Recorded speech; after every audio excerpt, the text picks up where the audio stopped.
Like many millennial moms, last year I decided that I was gonna become a runner. So in June 2025, I ran my first major race, a 10-miler in Garden of the Gods in Colorado Springs.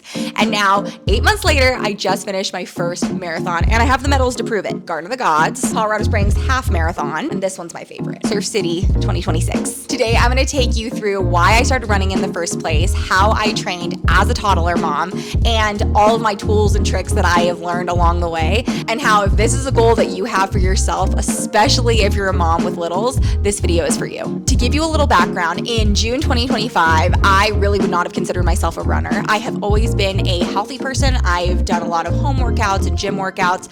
I actually did train for a marathon back in 2020, way before I even had my first baby, but I have not ran in a very long time, and especially not postpartum, which if you've had kids, you know is just a totally different ballgame. In 2025, a few of my friends were training for the Garden of the Gods 10-miler, and I was like, you know what, I'm healthy, I can do that, like that'll be fun. My husband has ran some marathons before. He's ran an ultra as well as the Colorado Springs full marathon, but both of us hadn't really ran in a while, so it was one of those like, this will be fun, this will get us back into, running and back into fitness, this will be a good goal to train for. My youngest at the time was 2 years old, and for that race, I really didn't train a whole lot. That was really just like the catalyst for everything. So I signed up for that race, and this was the first major race I've ever done. I've done 5Ks in the past, but this is the first race I've done where there's spectators and people cheering for you and hydration stations, and I just absolutely fell in love with it. I completely caught the vibe of how everyone's cheering for you, and it was just so much fun, and the adrenaline that just crossing the finish line and chasing the goal was just so much fun, and I immediately was like, okay, this might be my thing. To give you a little bit of background on where my fitness was at, I've always been healthy, I've always been active, but again, not really a runner, and I've also been someone who eats fairly healthy, so I consider my, nutrition pretty clean, 80-20 rule. I'm not on any sort of diet restrictions. I don't have any major allergies or any sort of health conditions, but I am a postpartum mom. My youngest just turned 3, and that makes a big difference when it comes to your training and your fitness. And thankfully I had pretty normal pregnancies and everything like that. So I didn't start training though until my youngest was 2. So just to give you a little bit of context. So if you have really little babies and, you might be in that under a year age, for some context, I definitely was getting better sleep and everything by the time I started training. So first off, why did I start running in the first place? For me, I feel like it was really to say that I finished something. I was looking for a goal, and I was looking for something that I could chase and go after, and I wanted to do something I could bring my kids along with me for. So I feel like a lot of times it's okay, you go to the gym or you work out before your kids wake up, and all that's great, and I've definitely done my share of that too, but I wanted something that I could just take them along with me, and I didn't have to, figure out a babysitter or going to a specific class or leaving them with someone. I just wanted something that I could bring them along. So I bought a Bob stroller off Facebook Marketplace, and that's when our story begins. First off, how I trained is when it came to the 10-miler, this is when I really had to start putting down a bit more mileage than normal. The longest I ever ran with them, and really I barely trained at all for that race because I just didn't even know what I was getting into. I was I probably should run a little bit, start getting some mileage down, but I just had no idea what I was doing. I didn't have a plan. I just was okay, we signed up for the race and that's what we're doing. So I got my Bob stroller, and what I did for the most part was I would just run anywhere between a mile to 3 miles with the kids in the Bob stroller. And yeah, it's not easy, but you do get used to it. I feel like your body does adapt to pushing a stroller, and it takes a little bit more time, and I'm not necessarily pushing pace or anything like that, but for the most part I was able to complete my training runs with my Bob stroller. So for the 10-miler, I barely trained at all, and I really just kind of got used to running with the stroller and kind of getting into that routine with the kids. It was also a little bit of a learning curve for them too. They weren't used to sitting in the stroller for super long periods of time without either going to sleep or having a destination of we're going to the park or something like that. So it took a little bit of learning for all of us, but pretty soon they started to look forward to it and would even ask me are we going for a run? They would start to look forward to it. One of my biggest things that I would do is taking my kids for a run during nap time. So if it was getting close to when nap time was, I would like pop them in the stroller and then run during their nap. And this worked for a couple of reasons. Number one, my youngest has never been a good sleeper. So it was one of those things like she doesn't like to sleep unless she's in the car or in the stroller to go to sleep. And this has been her entire life. So it worked out great where I was like, well, she would fall asleep and then I could like transport her to like her bed, but I needed like her moving to get her to sleep. So this worked out good where I was like, you know what, I might as well just like run while they're napping, and I'm kind of killing two birds with one stone. Plus we're all getting some fresh air. And this especially worked for the longer runs where I needed to do like anything more than like 5 or 8 miles. It worked better doing it that way so that I didn't have to worry about like being back at a certain time, or if they did fall asleep, I was like, cool, they can just take their nap. The longest run I've ever done with the stroller has been, I think, 8 miles, and that took, I want to say it probably took like 2 hours. Not pushing a crazy pace. It was more about like going for distance and getting the mileage on my feet, and that I did during my training for the 10 miler. It was one of the longer runs I did, kind of being like, okay, I need to train for this in some capacity, and it was really fun. And I just like packed snacks for the kids. I packed books. I had music. I made sure my phone was charged, and just kind of like let them, if we needed to get out and like let them stretch their legs. We did that at kind of like the halfway point, but it worked really well and they went along with it. I know if you have younger kids or maybe kids that get a little bit more stir crazy, that might not be doable, but at the same time for me, worked really well. So the other thing that I used is with the 10 miler, I did not follow a training plan. I really just kind of, I just was kind of winging it and just running when I could, and again, running with the stroller, I wasn't really paying attention to heart rate or pace or anything like that. I just kind of was like, we're gonna run and we're gonna get as far as we can. However, after I did the 10 miler, that's when I really started taking my training more seriously, and I downloaded Runna. This video is not sponsored, but I do genuinely use Runna and love it. So this was like the perfect fit for me because it laid out my training program. It took into account how fast I currently can run, and kind of like if I want to set a goal of, you know, hitting a certain pace or anything like that, you can do that within the app, which is really nice, and then it will adjust your plan for you. And then it will also adjust based on how much you're running and kind of keep track of how much mileage you're covering, because that's one of the most important things about marathon training is getting the mileage on your feet. And like if you skip miles, like it makes a big difference. So for me, having a plan like that just made a huge difference. It made it really easy for me. So I would just grab the kids, grab the stroller, and then start my Runna app, and then I kind of knew what I needed to do each day. I used Runna for the Colorado Springs half marathon as well as for the Surf City Marathon, and again, it made a huge difference, and I think that's one of the reasons that I was able to achieve both of those goals, especially for the half marathon of doing it in sub 2. I think it has a lot to do with the training. When it comes to timing, like I said before, I would a lot of times do our runs during nap time. I also do have a treadmill, so sometimes I would do like my tempo runs on the treadmill. I would like open the garage, block off the driveway, and like let the kids play in the front yard, and then I would just like watch them on the treadmill and do my tempo runs on the treadmill, because those ones, it's like you're kind of going for pace, so pushing the stroller, it's not super great to do that. But another like trick with that is if you don't have a treadmill, you could definitely like go and do like laps. If you can find like a lot of schools have a track and you can do your laps there, and then your kids are kind of contained and you can watch them while you're running.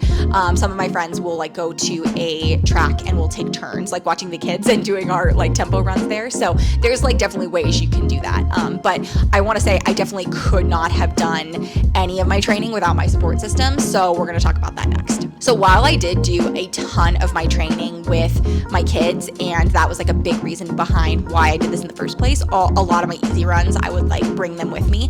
I will say like I could not have trained without a support system of some sort. And my family and my husband have been like so helpful. My friends, my runner mom friends have been so amazing in supporting me. My friend Amy, she would literally text me every single week and be like, hey, what time are you coming over? Like we got to get our run in. And so she was just like a great accountability partner for me, and, you know, gave me really great tips, helped me fuel, just was like super, super supportive.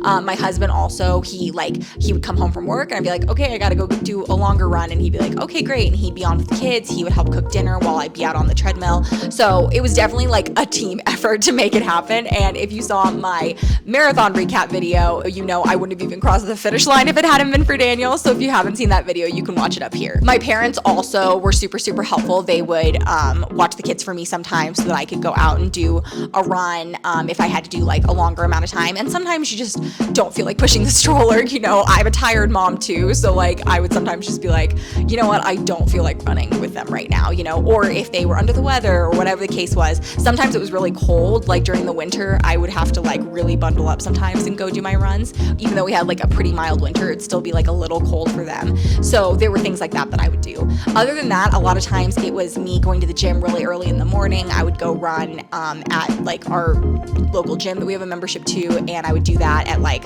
sometimes as early as like 5 a.m. where I would get my run in first thing in the morning before work started, before I needed to be home to relieve Daniel. I would do, of course, Saturday mornings, like pretty much every single week I would run my long run on Saturday morning. And it was really fun. Sometimes like that would be kind of like my break day. So like I would get, you know, my friends would get together and we'd go do like a long run together, which was fun. Sometimes I would bring the kids on those, especially if they were bringing theirs, and we'd all go do a long run with the kids, which was fun. But other times it was just us and we would just go out and like get some mileage in, which was great. Toward the end of my marathon training is when I like toward like the last training block before I like tapered off, I had to do like, I think the longest run I ended up doing was 17 miles. And so that one I did alone, and Daniel watched the kids. I went and ran and like met some friends, and then we all ran together, and then I ran home. And so I had like a lot of like support in those areas too. So much of your training in the beginning is just getting mileage on your feet. So we're talking like 3 miles, 5 miles, 6 miles, and all of those runs you could totally do with a stroller. Like again, it's hard and it does take discipline, and it does take, you know, getting your kids used to it, but it honestly is so worth it. And just getting like the mileage on your feet, I would rather like go see someone run with their stroller versus being like, oh, I'm just gonna skip that run because I don't have childcare. Like it's just like, just bring your kids. If you have to walk it, walk it. Like you're still getting the mileage on your feet, and like that's what matters. Now let's talk about nutrition and fueling. So for my 10 miler, my half marathon, and my full marathon, I did use gels. During my marathon, I realized that Stinger waffles, the like actual like cookie waffles, worked a lot better for me for fuel than gels did, just for my stomach. So I did a lot more of those, but I did still do gels, especially like deep into the run where I didn't want to eat anything and I needed the fuel. So those worked really well for me. When it comes to electrolytes, I used Cure and Element. Both of them are totally worth the hype and they're worth the money. They just make a huge difference. I made a big mistake during my marathon and didn't like drink electrolytes during it. I kind of was like just relying on the hydration stations, and I was like, they'll have water and Gatorade, that's fine. And it definitely wasn't. Like I bombed pretty hard halfway through for a couple of reasons, but one of the reasons was I was very hot and very sweaty, and I was not refueling with electrolytes. I was just taking gels and Stinger waffles, thinking just the carbs would fix the problem. And as soon as Daniel came and gave me electrolytes, and he put like Element in a water bottle, and I started sipping that, it made a huge difference, like immediately. So do not skip on electrolytes. It's not a hype. It's like you absolutely need them. I realized during my 10 miler, I did not eat super well before. I didn't fuel right before. I just like didn't even know what I was doing. So I definitely had like a lot of like tummy issues and stuff afterward. During my half marathon, I started really trying to take my nutrition seriously. So two things that have made a huge difference, two books rather, that have made a huge difference in my nutrition is Rachel's Good Eats. I talk about her all the time on my Instagram and TikTok. I've used a ton of her recipes and they're so good and really clean, really easy. The whole family loves them. She also has like a high protein one that I want to get because like, again, her recipes are fantastic. So I've used a lot of these. She's got really good like protein bites and things like that. And these aren't like specific to training for a marathon or anything like that, but they're just like good, healthy recipes and a big thing that you need to be doing when you're training, especially if you're a mom and especially if you're like breastfeeding or anything like that, is making sure you're eating enough and taking in enough protein and carbs. So that's something with my half, I could have done better. And I think I was closer to where I needed to be with my full, but still nutrition, something I'd like to get like really like dialed in before my next marathon. The other one is Run Fast, Eat Slow. This one actually is specifically for endurance athletes, and this has so many good recipes. Toward the end of my full marathon, I was making quite a few of these. I actually did a whole video making a few of these recipes that I'll link up here if you want to check it out, because so many of them are super easy, very clean, made with whole food ingredients, and she even has stuff that you can take along if you're doing a long distance race. Personally, I just went with gels and Stinger waffles, but I've even thought like next time I might do that instead, because honestly, like the gels never agree with my stomach, and it seems to always be like an issue every race. So I'm kind of like, okay, I think I need to like branch out and do something different. But she has so many good recipes and like things my kids love too. Like she's got these like superfood muffins that are so good, and I make those like regularly, even if I'm not training. Like they're just so yummy. The other way that I would fuel is I did a lot of like protein powdered like food. So I would do like protein oats. That was like a go-to pre-race meal for me. I had it before my marathon, and it's just like the perfect like fuel for me. It's actually, there's a recipe in the Run Fast Eat Slow cookbook that I made specifically, but there's also like ones that you can do with just like protein powder that worked well too. I would do like protein balls. I would have a smoothie with protein powder in it. So just anything to add some extra protein, like fill myself up. Before running, I would typically just do like protein oats. That would be my like breakfast. If I was doing under like 5 miles, I didn't typically need to eat before running. I could just have coffee and maybe a Stinger waffle and I'd be good to go. But if I was doing anything longer, I would definitely have like protein oats or like an egg breakfast sandwich, something like that. So my usual, like very boring but very real, attainable breakfast was like protein oats, or like before my run, I would go run and then come back, have electrolytes, and then either a smoothie or an egg and ham and cheese sandwich. And I would just like make it in my toaster, and that's what I would have every single time after I did a long run. Okay, so moving on to gear. So for all of my races up until recently, I have been running in the Brooks Rebel 6s, and I really like these. I feel like they're a really good kind of all-purpose running shoe. For me, they have a big toe box, and these were just like a really good, like solid shoe for me. I definitely should have changed shoes before running honestly, probably my half marathon too, but definitely before running my full marathon, and I paid for it, and like having good shoes is just a huge, huge priority. But at the time I was like, it's gonna suck no matter what. It's gonna be hard no matter what. So it doesn't matter. I'm not gonna drop, $180 on new shoes. So I got these. I think these were like $80. So these are a really good like running shoe to get started, and were very, very comfortable. So that's what I used. I just recently upgraded for my birthday to the Brooks Ghost 18s. And as you can see, these have like a much bigger like heel, and that's really made for long distance running. So these have been great. I've already put some mileage on them, and I really, really like these. Brooks are definitely like my shoe though. So you kind of have to like, shop around and try stuff on and make sure that you find a shoe that works for you, because you're obviously going to be in them a lot. Next up is my Apple Watch. So I think it's the cheapest Apple Watch, whatever the cheapest one is. I'll put it up here on the screen. But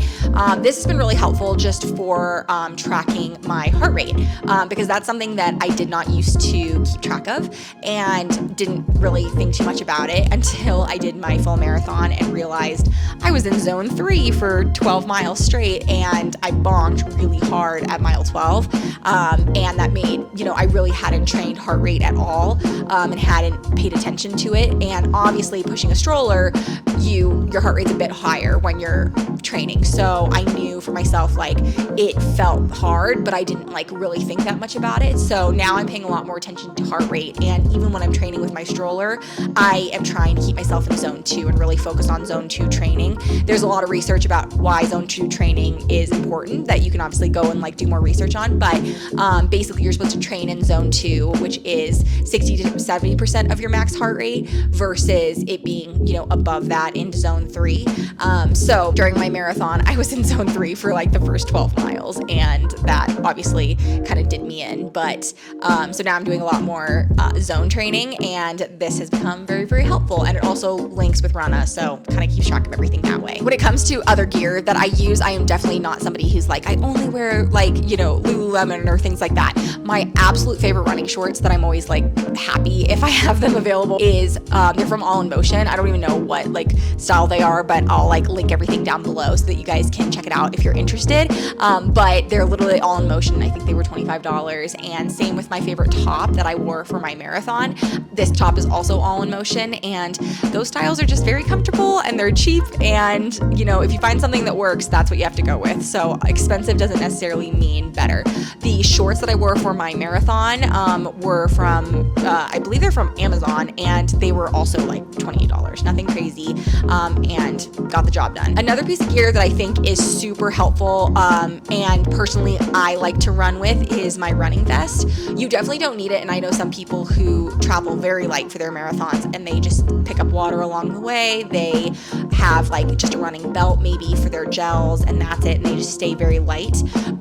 That's totally great. For me, especially as a like postpartum mom, I just felt like there were too many things that could possibly happen that I need extra things for. So, and I was glad I had it with me during my full marathon, because I had water.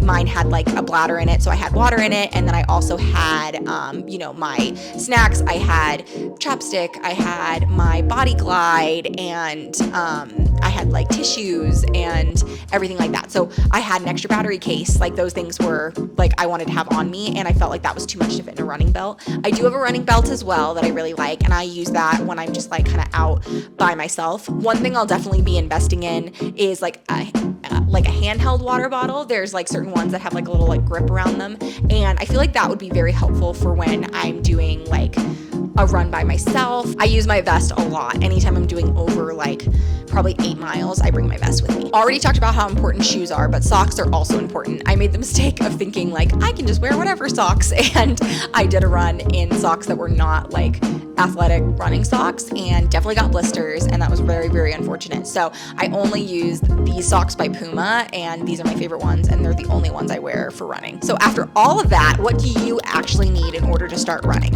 So starting off, I think the first thing that you need, especially if you're a toddler mom, is a bob stroller. I would say that like you could kind of do any running stroller, and maybe you can like sound off in the comments if you're somebody who has a different stroller that you like better, but everyone I know who runs has a bob stroller because they're just the best, and you can get them used and they work just as good. I've gotten every single one that I've ever had used, and they work great. I personally have a single and a double. The single I'll sometimes use if I have just like one of the kids with me and like the other one is staying home, or I'm just putting Zoe down for a nap, but for the most part I use the double. And yeah, it's heavy, and it's heavy with 2 toddlers in it, but at the same time like it makes it so easy because the tires are pumped up really good, and it just is much easier to run with versus any sort of standard stroller. Like I can't imagine trying to run with anything else. But yeah, I would say that's like the most important thing to purchase is a bob stroller. Secondly would be new shoes. Like get some good shoes. Like it's gonna make a huge difference. You don't want to risk having an injury or anything like that. So having a good pair of solid running shoes. Like I said, like my Revel 6s were $80, like nothing crazy. And I've literally done a half, a full, and a 10 miler in those shoes and been totally great. Next up is you need a support system. So whether this is your spouse and sitting down with them, letting them know your goal and what the training plan is and like what time commitment you need from them, whether it's family or friends or runner mom friends, whatever it looks like. Maybe it's getting a gym where you know you're gonna have childcare. Whatever it is, like that is so important, because obviously as much of the training that I did with my kids, I still had plenty of times that I needed people to step up and help with my kids so that I could either go to the gym or do a tempo run or, cook dinner so that I could get the last bit of my miles in if I wasn't able to do it earlier in the day. Like things come up. Personally, I work. I also have I homeschool. I have, a pretty busy social life with my kids. So it's not like this is the only thing on my list during the day. So it was very helpful having my husband be able to help with the kids, my parents. I would sometimes go to the gym early in the morning. You need that support system. And you also need people who are going to help you and encourage you when it gets tough. Like I mentioned before, my friend, she would literally text me every week and ask me what time we were running. She would check in during the week. I had friends, they dropped off like a care package the day before my marathon. Like, I had so many people cheering me on, asking how it was going, asking what they could do to support me, praying for me. It was such a huge blessing. And like, I so felt it. Got so many sweet messages, like race day during my marathon. It was just like so helpful. So many people cheering me on during my half. So having that support system of people who are going to cheer you on is absolutely essential. Then lastly, I would say you definitely need a plan. So whether it is 10 miles, a 5K, a half marathon, a full marathon, it is so important to have a plan. And I really believe that even like every professional that you see who's running and doing like really competitive paces, they have a plan, but they started where you are. So it's really important to have that plan and like go into it thinking like this is for the long game versus it being like a short-term thing. So a lot of times training takes anywhere between 4 to 6 months, depending on like the more time you have, the better. So if you're thinking like, hey, I'd like to do, a race this fall, then you should start training right now, which is great. So one of the things I used during my very first training back in 2020 was the Hansen's Marathon method.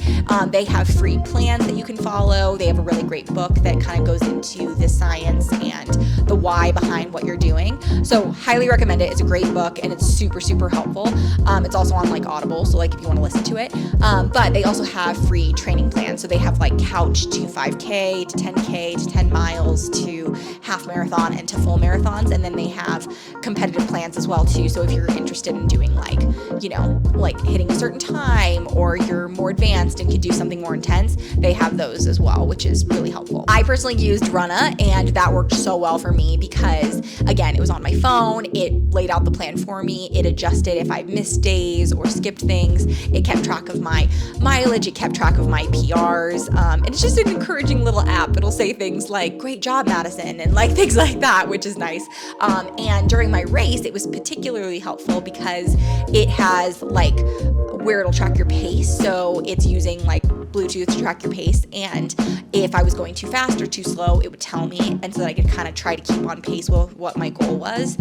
So I used it during my entire race, which was very helpful. There are other ways you can track your pace. Like Apple has, split trackers where it'll say like split 1, this pace, split 2, this pace, things like that. But for me, I just felt like Runna was helpful for those tempo runs and things that like were a little bit more technical, where it's like, do a quarter mile at this pace and then do half a mile at this pace. Those type of things were a little too technical for my mom brain to handle. So I was like, having Runna be able to tell me what to do was way better. So here are my big overarching tips if you are a mom who is interested in starting to become a runner. So whether this is 5K, if you just want to be able to run a mile without stopping, whether you want to eventually do a marathon, whatever it looks like, this is where I would start. First off, again, getting a plan is so important. But secondly, I would say don't skip like your runs, whether it is a easy run, a tempo run, whatever it is, try not to skip it. If you can try to, whether it means grabbing your kids and adapting it so that you can get the mileage on your feet, or whether it's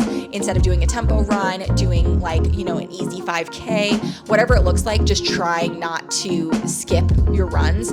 I think that's like the most important thing. During my marathon, I ended up only training about half the miles that I was supposed to train. I was supposed to do about 300 miles for my training plan, and I only did about 150, and I felt it. I felt every single mile of it, and it was so hard because of it.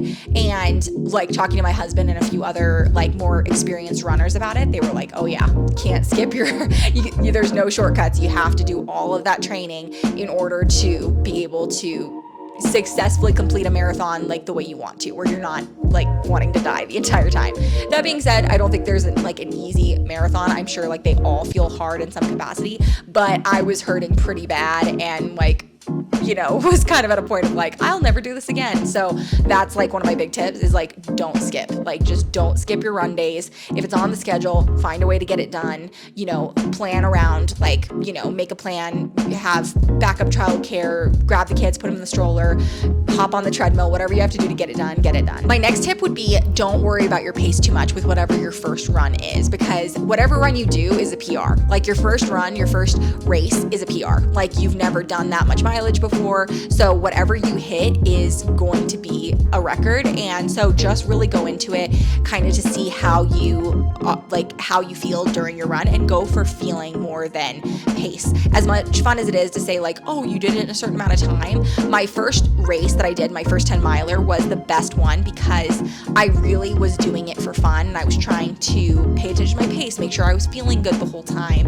And even though I was doing like 11, 12-minute miles, it was like very enjoyable, and really just enjoying the vibe, enjoying the, spectators and the people cheering you on, and just the whole experience, versus like, really trying to keep a really specific pace. And I kind of brought that into my full marathon, because in my full marathon, I just wanted to really like soak up the whole experience. And that's part of what's so fun about it, is like just soaking up the whole experience. And I've even heard professional runners who have sponsorships and have to do things for a certain pace, that they're like, try to just enjoy it, try to be there for like the vibe, and just the fact that you're accomplishing this huge goal, because it is a huge goal. Whether you're doing 5K, whether you're doing a marathon, like, it's a huge goal, and not everybody can do it. So the fact that your body can is amazing. My last big tip is to learn to love the process, and don't look at it like you have to do something. I think if you go into it thinking like, this is something I have to do, and it feels just like really like a chore, not saying it's always going to feel easy, but if you really look at it like you have the opportunity to achieve this goal and to push yourself and to try to accomplish something for you, I think it really like changes your perspective on it, and it becomes a lot more fun. And for me, like I said, I wanted something that I could like accomplish for myself, and that felt like a goal I was achieving. As moms, we put so much on hold for our kids, for our family. Our body goes through this extremely insane shift from, having like not being ever having a baby, and then being pregnant, and then being postpartum, and breastfeeding, and all these things. It's just so much on our body that we go through. So doing something like this felt like something I was getting to do for my body and for me, and just getting to achieve a goal, having something that was on my schedule that like I'm prioritizing for me, even though it's not really benefiting directly anybody else. It really made me appreciate every time I got to go out and do a run. And on top of it, like, you could be sitting on your phone scrolling on TikTok, you could be, sitting on the couch eating junk food. Like, instead you're going out and you're running, and that's so amazing, and it's something that's so good for your body. So I really tried to look at it like me time, and I just started to really enjoy it. I just enjoyed it. Like, every time I was out there, I would enjoy it. And not that it was always easy, but I did genuinely start to just love the process and look forward to it. And when I talk to people who are like, oh, I just really don't like running, I'm like, you gotta give it like 2 or 3 months of doing it consistently, like maybe even a month of just like consistently running multiple times a week, get over that 3-mile marker. I swear you start to understand the runner's high that people are talking about, and it's a real thing, and it's addicting. And once you start feeling it and feeling how good you feel afterward, it's like a whole new world opens up, and you start to really look forward to it. So even if it's cold or very hot, or you've got to push the kids in the stroller, or whatever it looks like, you still are kind of like, oh yeah, but I do get to run, and I'm gonna feel so good after I do it. So in a nutshell, that is everything I did in order to start training for my first marathon, and after 8 months, I am officially a marathon mom. I hope you guys liked this video and found it helpful. If you did, please give it a thumbs up. Make sure you subscribe and click that notification bell. I'm making new videos every single week about being a runner mom. I have day in the life vlogs. I have more videos coming out about my upcoming marathon, so make sure you stick around for that. Also follow me on Instagram and TikTok. I post over there pretty regularly as well, and over here on Shorts. Also, if you found this video helpful, feel free to share it with a friend. I am hoping that this helps other moms who are interested in running. I personally have had so many friends in my life say that they want to start running, and so that's kind of what gave me the inspiration for this video. So if you found it useful, feel free to share it with a friend. Thank you again for watching, and I'll see you guys in my next video. Bye.